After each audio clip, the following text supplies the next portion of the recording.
Kisah kewalian Syekh Abdul Qadir Al-Jailani dikalahkan oleh seorang perempuan.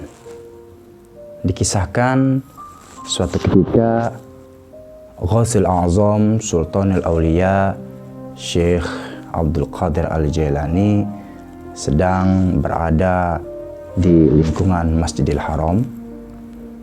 Saat berada di sana, beliau Syekh Abdul Qadir merasa takjub ketika melihat seorang perempuan yang tengah melakukan tawaf mengelilingi Ka'bah, namun hanya dengan satu kakinya saja.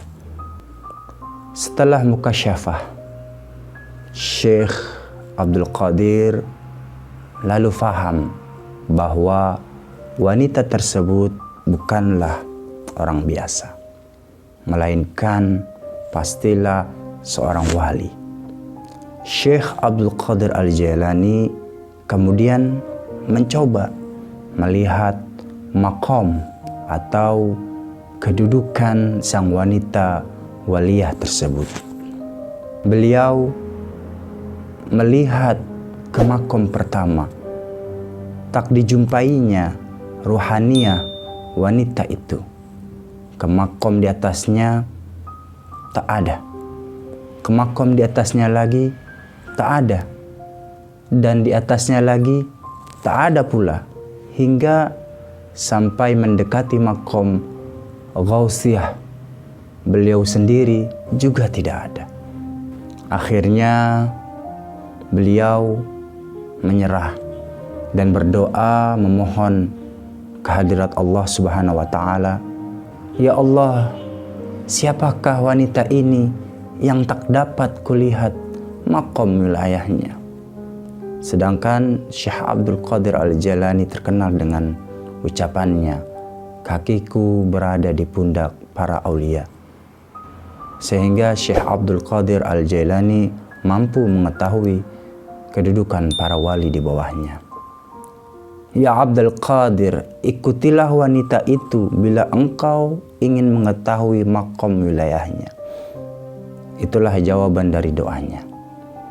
Sang Sultanul Auliya pun kemudian membuntuti wanita tersebut hingga akhirnya beliau mengetahui bahwa ternyata wanita itu sebenarnya kaki yang satunya tidaklah buntung.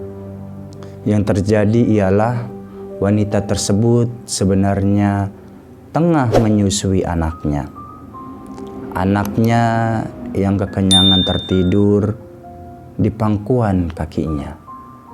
Lalu dengan karomahnya sang waliullah perempuan ini memutus sementara kakinya agar sang anak tak terbangun. Sementara itu ia pun menuju Masjidil Haram untuk bertawaf dengan hanya satu kaki saja. Dan ketika kembali ke anaknya yang masih terlelap dalam tidur, ia pun menyambungkan lagi ke kaki tadi. Masya Allah, itulah wilayah kewalian seorang wanita yang dicapai melalui keibuannya. Kaum arifin mengatakan bahwa dengan istiqomah, taat kepada suami, serta sabar merawat anaknya, para ibu sebenarnya sangat dekat dengan derajat kewalian. Apabila seorang ibu mengasihi anaknya, maka itulah ia sedang menyaksikan sifat Rahman dan sifat Rahimnya Allah Subhanahu wa Ta'ala. Semoga kisah ini semakin membuka hati kita semua untuk selalu berbakti dan taat kepada orang tua, terutama ibu. Wallahu a'lam bissawab. Allahumma salli ala Sayyidina Muhammad wa ala ali Sayyidina Muhammad.